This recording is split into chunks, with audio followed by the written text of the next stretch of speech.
Good afternoon. It's Tuesday, the 28th February 2017, just after 1 o'clock. Welcome to UK Column News. I'm your host, Brian Gerrish. With me in the studio, Mike Robinson, and we will be joined by live video Skype link by Mark Anderson from American Free Press.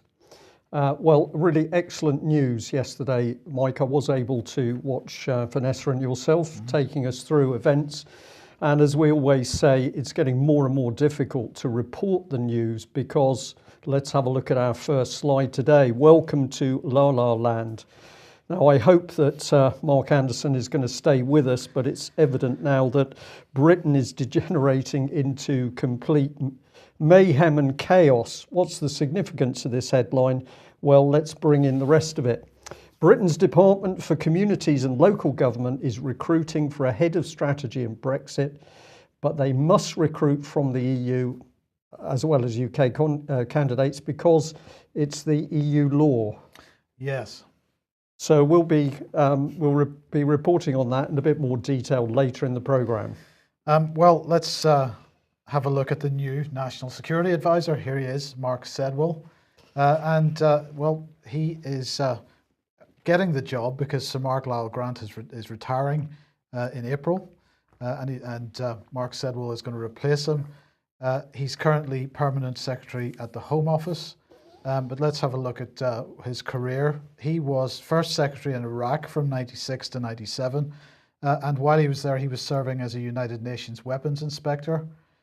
Then he became Private Secretary to the Secretary of State for Foreign Commonwealth Affairs between 2000 and 2002, and of course that included the run-up and preparations for the Iraq invasion in 2003. He then became the ambassador to Afghanistan for the UK between 2009 and 2010. Then NATO senior civilian representative in Afghanistan, and he's been permanent secretary at the Home Office since the 1st of February 2013.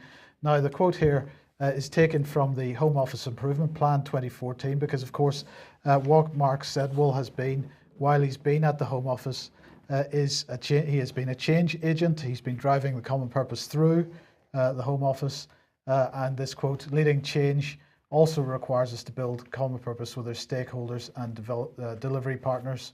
That is central to his being. What did Theresa May have to say? She said his experience means that he's ideally qualified to take up the critically important role of National Security Advisor, as well as his recent time at the Home Office. He has served in both Afghanistan and Pakistan, and his wide-ranging experience of foreign and security policy issues. So, looking forward to his contribution.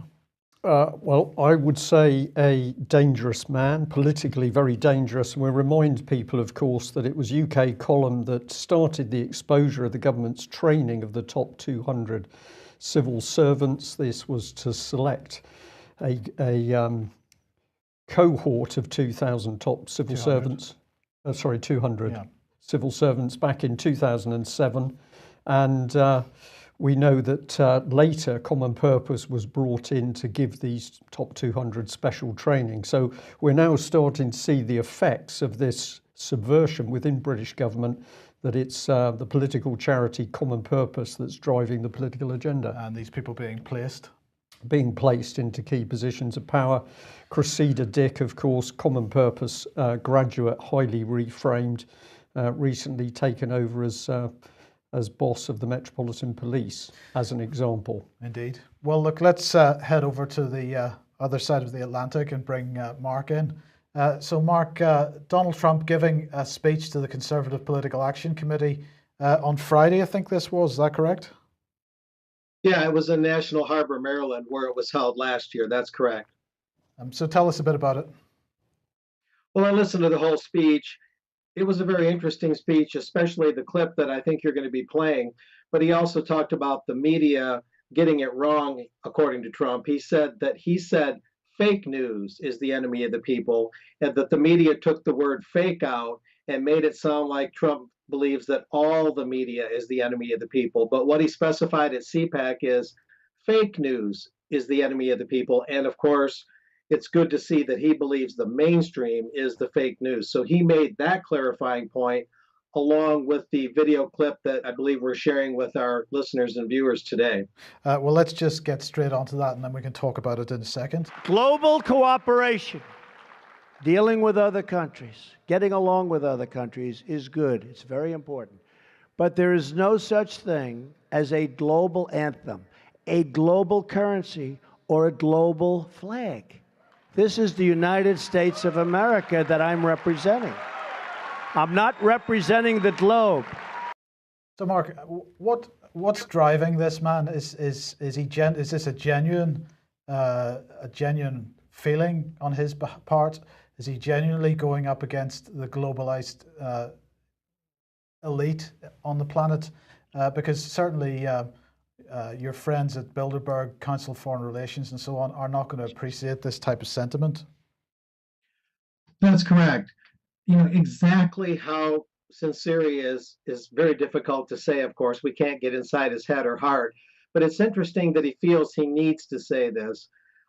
He also went on to redefine the Republican Party at this same CPAC speech, whereas the Democratic Party used to be pro-labor, anti-free trade. Now Trump is making the Republican Party pro-labor and anti-free trade. He only wants bilateral trade agreements where the U.S. is in the catbird seat, where the U.S. sovereignty reigns supreme, he says. And so Trump is not only backing away from globalism in an explicit way, like we just heard, but redefining Republicans to be more pro-working class, more pro-middle class, and disarm the Democratic Party in that way all that much more, along with taking on the media the way I said he did, and that is saying, as a clarification, that he believes fake news is the enemy of the people, not just the news in general. He tries to give credit where credit's due. And he made the additional point that the First Amendment is for all Americans, not just the press hiding behind it, acting like it has a monopoly on the First Amendment. The First Amendment, he said, is even for me, the president, to speak out against the media in as much as the media critiques him. So he made all these points. But yeah, these anti-globalization comments no doubt are going to rankle the CFR and Bilderberg types as Bilderberg gears up for an expected meeting early June, possibly the United States. It's beginning to shape up a little bit. It looks like they're going to meet in the U.S., but that's by no means secure yet or confirmed.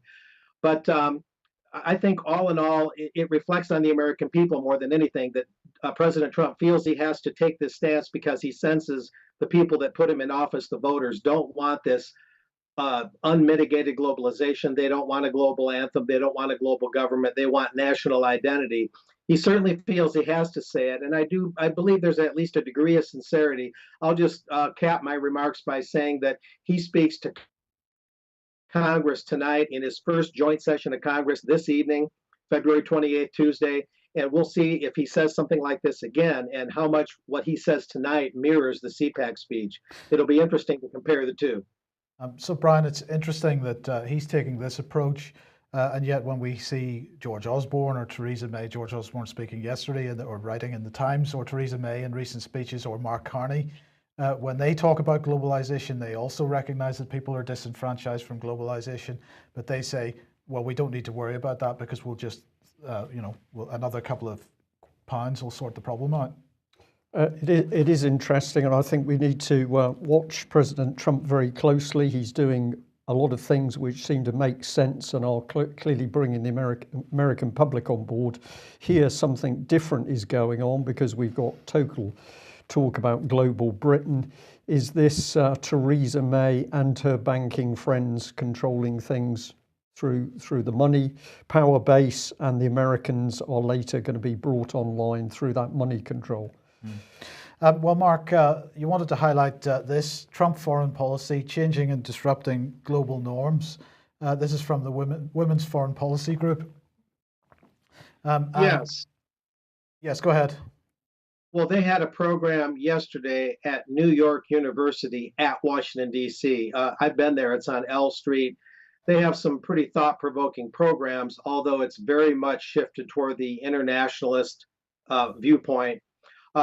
Julie Hirschfeld, I believe she's with the New York Times without looking it up, and Jay Solomon and a New York Times editor and one other person, a total of four, got together and they critiqued Trump. And some of what they said was, I believe, rather factual in critiquing what it's like to cover the Trump administration and talking about there's factions within the White House, the ideological faction, as typified by Steve Bannon, one of Trump's top advisors, and then the more military faction where you have you had Flynn, you had Michael Flynn, who had to step down due to these fuzzy, ambiguous Russian allegations, and McMaster and others that come through the sort of the military faction.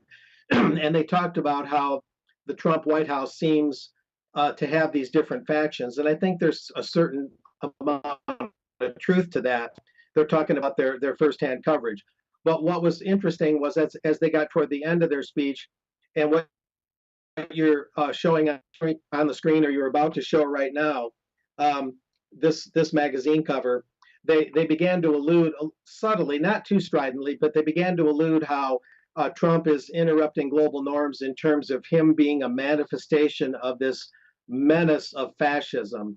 The media, whether it's Newsweek's coffee table magazines that are littering U.S. grocery stores' shelves right now, or through other means, the media, even if they acknowledge Trump's accomplishments, the media is basically saying that Trump, like Marine Le Pen, like Brexit, is indicative of a rebirth of the Hitler worldview.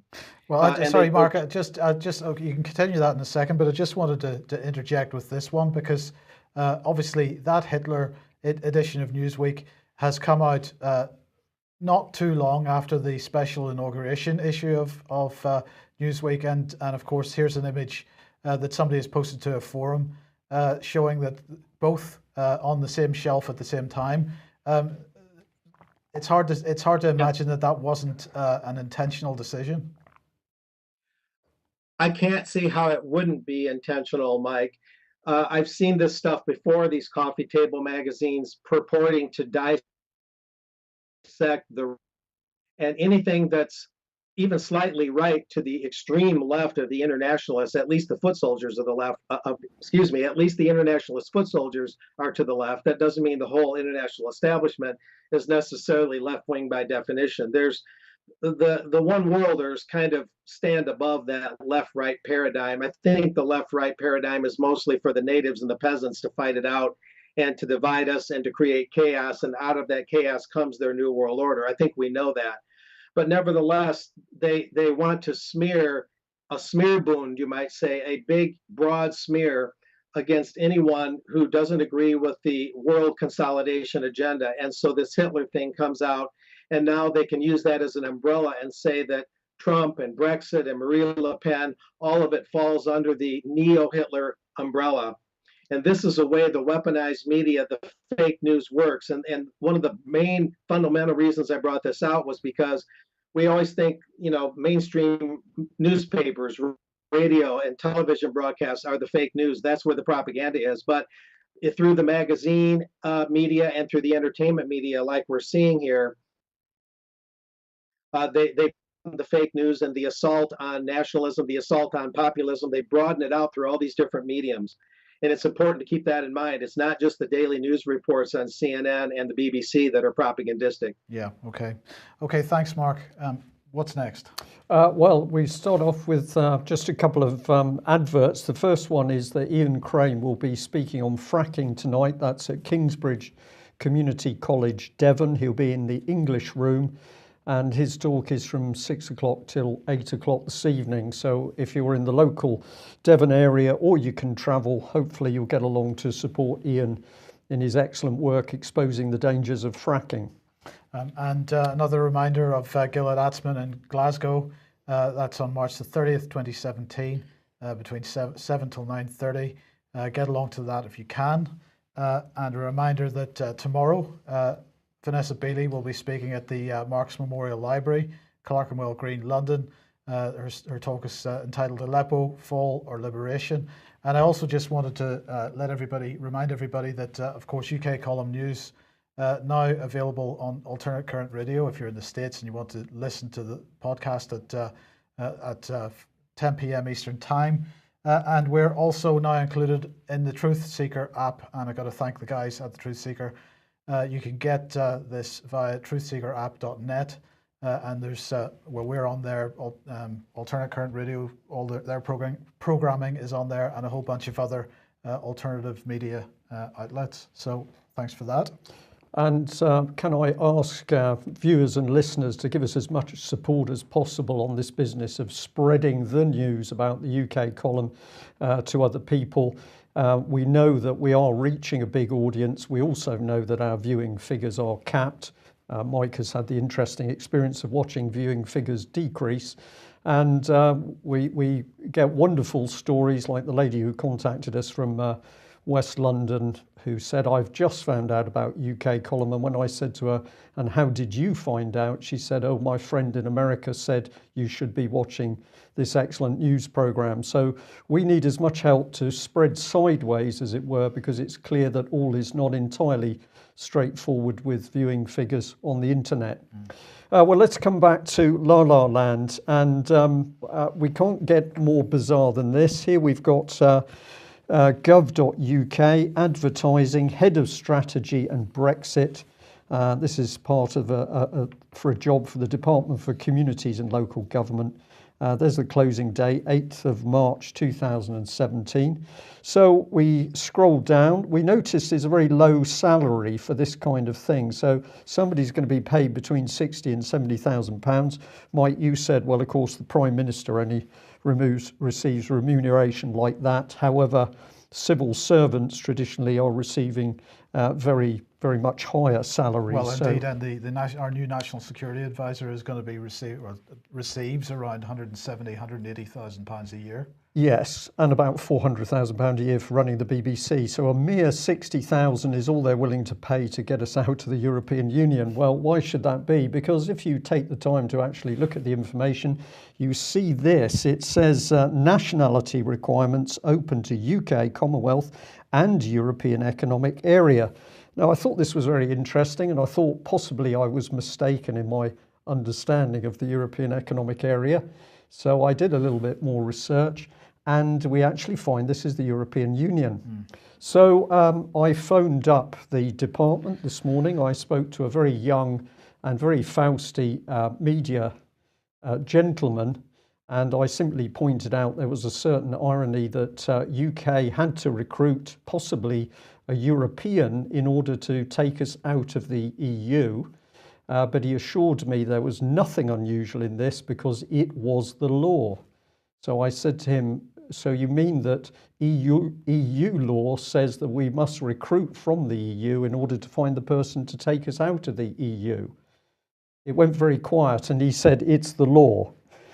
So I asked next whether that media person was giving the official opinion of the department itself, and he assured me he was. So we needn't bother with our MPs anymore, or senior civil servants, because the media or press officers are the people now running La La Land as we recruit from the EU to get the person to take us out the EU. Mark, if I may, you live in America, which has its own interesting problems, of course, but we are descending into something which is way beyond the Simpsons in UK. It's almost getting hard to deal with it without laughing, but it's such a serious matter. Any comment you like? Well, certainly the media in the US is the most farcical thing right now, Brian, creating a circus-like atmosphere, a nightmare that won't end, you might say. I could go a lot of directions with what you're saying, but I think Congress, some in Congress, Lindsey Graham, John McCain come to mind, and certain elements of the media, the George Soros infection, you might say, the Koch brothers, Sheldon Adelson, the Jewish money magnate out of Nevada, the people behind the scenes that are creating all the chaos in the U.S. That creates kind of a la la land here, because up is down, down is up, water is no longer wet, and the sun no longer rises. So it's not quite the same kind of comical situation as the UK. It's a little different variation, but it's getting hard to know what reality is, as you guys have acknowledged. That's why you call it La La Land. But of course, that's why we're here. That's why we're growing our media as the other media declines, because reality needs to come back. As if we should even need to say it's crazy when we live in a world where we say we need to recover reality or get back to reality, but it's very true. It's very true. We need to get back to reality and common sense. Well, we always encourage our viewers and listeners to not only listen to UK Column, watch UK Column, but do their own research. And we're going to encourage you on all of the segments in today's news. Let's have a look at the people who are there in the Department for Communities, Local Government. Well, of course, we've got Sajid Javid, we've got Gavin Barwell MP, Marcus Jones, Andrew Percy, Lord Bourne of Aberystwyth. Have a look at these people, have a look at their interests, have a look at their experience. And we encourage you to do the same on the management team. Some very, very interesting people, a lot of experience in the banking sector, Mike. It's very noticeable that these people, we are told, are independent civil servants, but their whole history says that they've got vested interests. But the special representative, it must be said, brings a lot of weight to the well, table. Eric Pickles at the bottom, of course, is the man who said he was an unlikely revolutionary. Some of the papers thought he was sort of joking in that comment. I don't think he was joking. Because we have Conservative MPs who are on public record saying that there needed to be a period of positive destruction in public services before we could move on. So Eric Pickles is the big society man, and this is communitarianism by the back door. Eric Pickles, very big back door, of course. Now, let's have a look at this gentleman, because this is Gavin Barwell MP. He's one of the people named. And I just found it very interesting that if we have a look at his career, he's special in as much as he served as a government whip and a controller of HM Household. But there we are, he is a government whip. And perhaps this is the time to remind ourselves that Conservative whip Tim Fortescue on record saying that Tory whips protected child abusers in order to get other people to do as required. So my question is this still the policy of Tory whips, that they use what I would consider to be blackmail over child abuse to get other people to carry out their agenda? And we now understand that the police have finally woken up to the Tim Fortescue video, especially in relation to the Edward Heath investigation.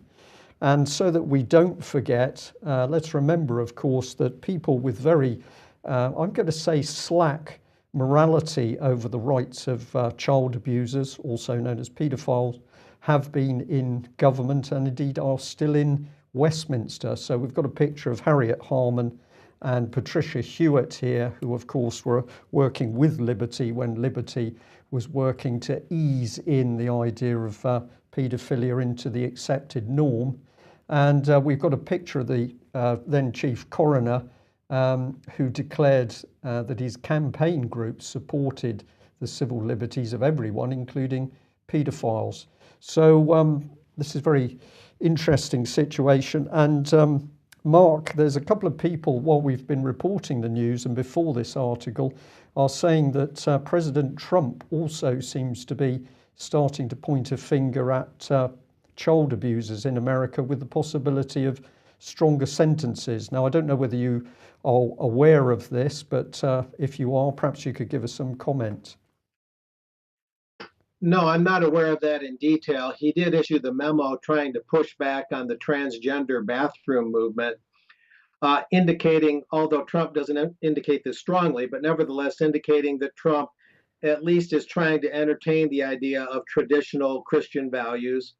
So I think more will come out in the near term, Brian, about where Trump stands on that. Right now, I don't really have enough to go on other than that anti-transgender bathroom directive, where he really just wants the states to handle those issues and not have the federal government deal with that at all. And of course, the transgender community is overreacting that way big time, even as they push their agenda on shows like When We Rise that ABC wheeled out last night on national television, a very explicit show about sexual license and whatnot. So that overall agenda that includes pedophilia, that includes pederasty, is moving forward in the U.S. So we'll see what President Trump says about this. I'll just add one note that they had to take a break showing that show When We Rise this evening tonight because of the Trump speech to Congress, and the transgender queer community, which on its fringes includes pedophilia. They were pushing back, saying we shouldn't have to take a break on showing our show just because the president is speaking. So a lot of between that fringe section of humanity, that fringe faction, you might say, and the president. This is the bigger picture, but the specifics on what you're talking about will remain to be seen. So, okay, thank you very much. Right, internet safety then, because the government is pushing forward with this. They are really concerned about it. They've launched a major new drive on internet safety, they say, ensuring the UK becomes the safest place in the world for young people to go online. This is the Culture Secretary, Karen Bradley, driving this, but on behalf of the Prime Minister, so that has to be made clear. She is pushing forward with this on behalf of the Prime Minister. There's going to be a green paper this summer, and there's going to be a report by what's being described as a leading academic. That's Professor Sonia Livingston. She's been commissioned to provide up-to-date evidence of how young people are using the internet, the dangers they face, the gaps that exist in keeping them safe. Well, she's got a background in this sort of thing. She's a professor of social psychology, head of department of Media and Communications, London School of Economics and Political Science. And she's dedicated, according to her Wikipedia page at least, much of her research to children, media and the internet. So what did Karen Bradley have to say? She said the internet has provided young people with amazing opportunities, but it has also introduced a host of new dangers which children and parents have never faced before. It's increasingly clear that some behaviour is unacceptable offline, which is unacceptable offline is being tolerated or even encouraged online, sometimes with devastating consequences. And the government in this press release is saying that, pointing out that a study last year for the NSPCC and the Children's Commissioner found that 13% of 11 to 16-year-olds had reported that they'd taken topless pictures of themselves, and 3% had taken fully naked pictures of themselves. So, Brian, it's pretty interesting that if Donald Trump is coming down on making sentences more strict for this type of, for adults getting involved in this type of behaviour, it's a bit interesting that in Britain we are reducing sentences. We're reducing sentences, but we also can have a look at the mixed messages over who's causing the problem, because what we're saying there is children are getting themselves into trouble by what they do on the internet. That's the message. And they're taking topless pictures of themselves. I wonder whether some of the children might have seen the topless pictures of Brooks Newmark, of course, Tory MP, who was photographed in a bathroom, virtually naked, not quite, as some form of sexual photograph, but not to worry, because that was just a politician, Mike. And he took the photograph of himself, so it was a selfie. Was he influenced by what he was reading on the internet, do you think? Possibly. We've no way of knowing. Well, let's bring in the BBC. Always good when the subject is child abuse, because filmmaker Stacey Dooley is crowing at the moment. Well, she's complaining, in fact, because she's been in Japan and those nasty Japanese police picked her up and held her for 2 hours. So she was in the country making a documentary investigating child sexual exploitation. And some of the men she'd photographed took exception, complained to the police. She was picked up. Police gave her a hard time, told her to get rid of the film footage. I don't know whether she did or not. But my goodness, those nasty Japanese people. So remarkable that the BBC's got money, presumably, to send this lady to Japan. There's no child abuse in Westminster. And of course, despite the testimony of thousands of child abuse victims in UK who say they've received appalling treatment by the police, this lady prefers to go to Japan to see what the Japanese are doing.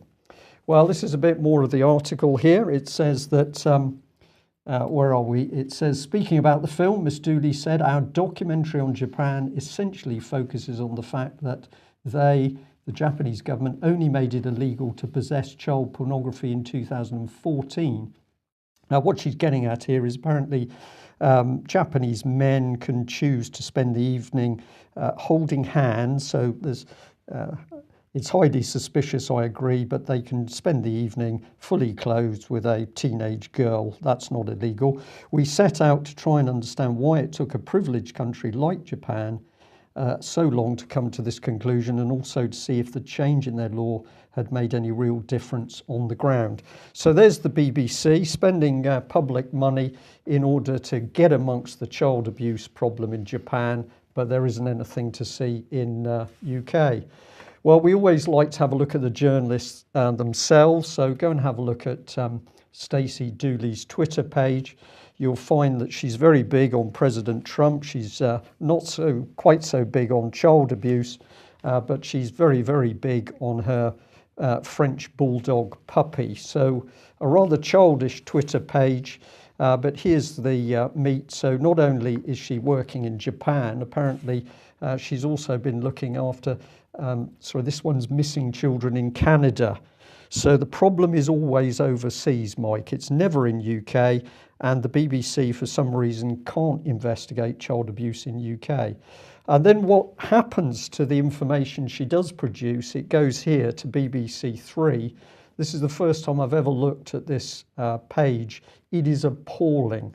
And to my mind, this absolutely takes a very serious subject and completely rubbishes it in social media. Yeah. So I'd guess that the government expert is not going to be looking at this form of abuse. Indeed. Yeah. So where does this take us? Well, we've now got reports, as you've said, Mike. Here we've got police chief calling for counselling and rehab for lower level paedophiles. We can't possibly put them in prison because we haven't got enough space. So they need a little bit of rehab. Melanie Shaw can take up a prison space, but not the paedophiles. So they should not face criminal charges for looking at child porn. Britain's top child protection policeman says. So this is the Chief Constable of Norfolk Constabulary. And just before I open this up to a little bit of discussion, we remind ourselves what he said. He said that there's an increase in reporting of sexual abuse, including historical cases, and this has led to the policing system reaching saturation point. So there's so many criminals, we think we should go soft on them, because otherwise we can't deal with it. And in comes the NSPCC, and it agrees. The huge rise in offences made it impossible to arrest our way out of the situation. So let's go easy on the child abusers. What a thing for the NSPCC to say. And then in comes the statistics. The Jimmy Savile scandal has led to a sharp increase in historical abuse reports, and the police receive 112 complaints a day and carry out more than 70,000 investigations. Now, I'm just going to put this in context because back in 2015, there was a report by the government around Rotherham, and in that they said that between August 2010 and October 2011, at least 2,409 children were sexually exploited. I've put a little bit of nonsense mathematics together at the bottom of the screen because what I couldn't establish is how many children were actually being abused each year and how many people were being convicted by it. Because there are no statistics kept? There are statistics, but they're very confusing. I called the Office of National Statistics this morning to see what they could tell me. They said they would come back. So we'll keep our viewers and listeners informed. But if you go looking at how many children were abused, we don't really know. So I'm just going to move on through. I'll just bring up this one here. This is the lady reporting in 2015. This is the Deputy Children's Commissioner, Sue Belowitz. And what does she say? We live in a highly sexualised world in which, for the most part, it's considered quite acceptable to do as they want. That's her wording with females, and too many females think that's something they must comply with because they think it's part of growing up. So she seems to be blaming the children, to my mind, but maybe it's my imagination. Then she went on to say this: child porn and the proliferation of indecent images of children and all the stuff we're seeing on social media, which is having an impact on young people growing up and their impressions of sex and sexuality. Blame the children. But no statistics on how many convictions there have been for child sexual abuse. That's all a bit woolly. And so this is replicated at the EU level at Europol, which, as we've mentioned a couple of times in recent weeks, recently published an article, a news item for themselves, saying what a great job they were doing identifying the victims of sexual exploitation, including children. 10,000 of them identified, so they had identified the people. And when I went back to them and said, well, how many convictions have arisen out of this? And that's where it all got very wobbly indeed. Because of course they don't keep that information. So we have an enforcement organization that's supposed to be prosecuting people for committing crimes. They've identified the victims, but they haven't actually gone the next step, it seems, because if they were convicting people, surely this is something they would be quite happy to discuss as well. You think there would be a precise accuracy not only on the number of missing children per year, but the number who were abused? And let's not forget Prime Minister Theresa May and Home Secretary Amber Rudd still totally unconcerned that a mere 345 Syrian children simply disappeared in UK. They came here for protection. They've disappeared, but the British government not interested. No. Okay. Innovation, Brian, and we've got Michael Fallon here because this is all about defence innovation. He gave a major speech, as it was described, at the University of Oxford, and he announced the formation of a world-class panel which will help challenge and drive the Ministry of Defence's innovation agenda, and it's called the Defence Innovation Advisory Panel. So he was speaking to engineering students, academics, apprentices. And he said that he named 3 members of the new panel. So he's going to have Major Tim Peake.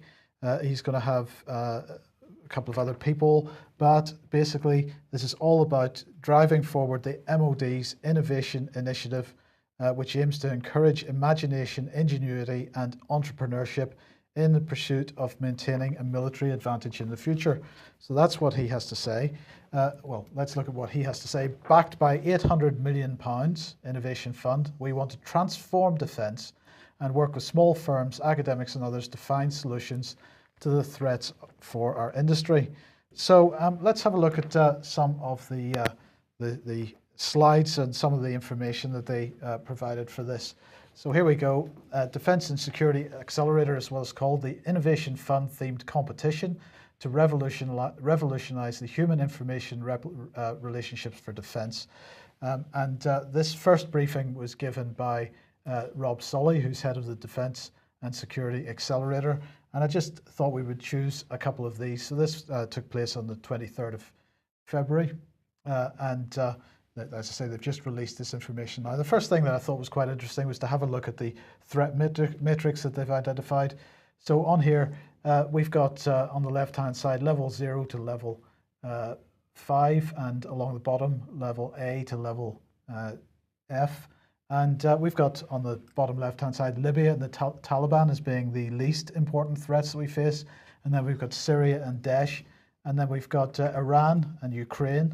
And of course, the biggest threats to our existence are Russia and China.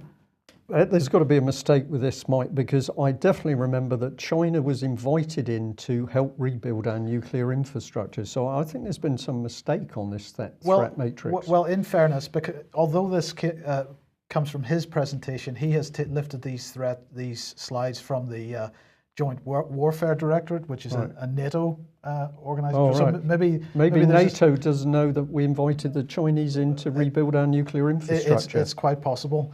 But let's get into the meat of this then. The challenge. This is the challenge, and this is the context that this is being presented. The first challenge is that the distinction between war and peace and home and away are increasingly blurred. I find that a staggering statement, Brian. It's very, very, very dangerous. Very dangerous. The distinction between war and peace and home and away are increasingly blurred. So here's some deductions. We lie on the cusp of some major changes to how we employ the military instrument strategically, operationally, and tactically. The change required in some areas is so fundamental that it is both difficult to conceive and disorientating. Yeah, that's put in there so that it's basically saying some of you will not quite be bright enough to understand what we're doing. Right. So of course, they will be bright enough. It's going to make them very uncomfortable. And I think the point that needs to be made here is that, of course, when people are made that uncomfortable, they maybe have the tendency to think that the best thing to do is to leave the organization.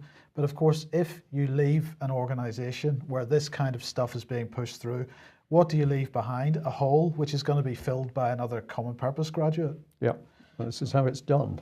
Right, and just the language that's being used in this are conceptual thinking, and it's all about socio-technical. It's not about the military or procurement, or development design. or defense. It's about socio-technical. So let's look at the Royal Navy's approach to innovation. I'm sure, being a retired naval officer, you will recognize this, Brian. I'm glad to say I don't, Mike. I served a long time ago now, 20 odd years ago, but we had a Navy and the gear worked. We've now got a Navy which is falling apart. Is it due to this sort of language and this focus? And I think it is. Absolutely. So we're looking at a socio-technical response. It's not just the kit, a service-based approach. So what are they going to do here? They're going to run defense as a service. Are we going to you buy a service from Google or from, so our defense is going to be provided by the cloud? And we're just going to buy into the new procurement. And as David Ellis has been warning, we're going to see the Americans simply hoover up Rolls-Royce and British Aerospace. So presumably all of the British military equipment will just be leased from some company. Right, and that's hinted by the next point, buy, use and discard. So you get rid of it as quickly as possible because it's a service and you don't have, you're not buying into any particular infrastructure. Human limitations, this is where it starts to get really interesting because they start talking about the limitations of humans and how we need to develop. What this innovation is all about is AI, it's artificial intelligence. And what they're saying is that humans are limited because we've got limited attention capacity, limited short-term memory capacity, difficulty with rapid recall, difficulty in spotting patterns spread out over time, many cognitive biases. So we might not want to carry out that extrajudicial killing because we may have a cognitive bias there against doing that. Yeah, so, but you can get the drone in to do it. Right, but that's a limitation of the human. So yeah. we've got to get rid of humans out of this situation, and we've got to replace them with automation. But the difficulty with here is that current automation has no self-awareness. It has typically static behaviors. It can't innovate, work, or generalize to select appropriate approaches or generate new ones. So this is where we're going with this, developing autonomous artificial intelligence defense. It's not going to be about defense. It's going to be autonomous drones, power projection, but there's not going to be any human decision making in it. And, that is particularly worrying. So the drone goes off on a totally autonomous mission. It comes back, it's killed 50 people. Who's responsible for those decisions? Well, nobody, because it was AI and we can all go home and sleep soundly. Absolutely. Mark, any thoughts? Certainly. This goes hand in hand with stuff I've been reporting in American Free Press and on my truthhound.com blog and on this show and other venues for quite a while. This is part and parcel, I believe, at least partly of the Bilderberg agenda, why Bilderberg has high-tech people coming together to join the old guard at Bilderberg, the Rockefellers and all that, to put together this kind of technical input into the overall governance structure to where we're taken into this brave new world. I hope I'm coming through. Yes. Well, at any rate, I do believe, based on what I've seen, this is partially related to Bilderberg and why they had Googleberg in the UK back in 2013, right before Bilderberg met at the Grove Hotel in Watford, that the technology sector is leading the nation states representatives at Bilderberg and at other venues toward this brave new world, this AI world that you're talking about. That's a little speculative what I'm saying, but there is some factual basis to it as well in some areas. But I've seen studies also where they're talking about total information awareness to where supercomputers would assess a threat. And based on data the computers have collected about different regions or cities or even individuals, based on that data, the supercomputers with their mega databases would then send a drone off on its mission, be it an airborne drone or a seaborne drone or even a land-based drone, and execute the kill, as Brian indicated, And this is ultimately where they're headed: total automated warfare. Yep. That's where they're headed. However unrealistic it may be, and certainly how totalitarian and Orwellian it is, that is their ideal, and that's where they're headed with this. And as you say, that would mean parceling out the military, almost providing the military through the cloud as a service, privatizing even something as fundamental to the nation state as the military, privatizing even that, just as they would privatize water and other things that are fundamental to human existence, water delivery systems, water purification systems, bodies of water, privatization across the board. Absolutely. I'll just add a little bit into that, if I may, Mark, and that is to say we should need to remember, of course, that the AI, the algorithms, the mathematical algorithms that are being put forward have principally come out of human minds. They now may be developed with AI machines, but principally you have a human mind driving. And we also know, of course, that by the psychometric tests, we're seeing lower and lower empathy people selected in order to run these programs. So by the time we get to the point where perhaps psychopaths are running this type of program and developing these algorithms, we're heading into immensely dangerous territory, which most of us really need to be aware of.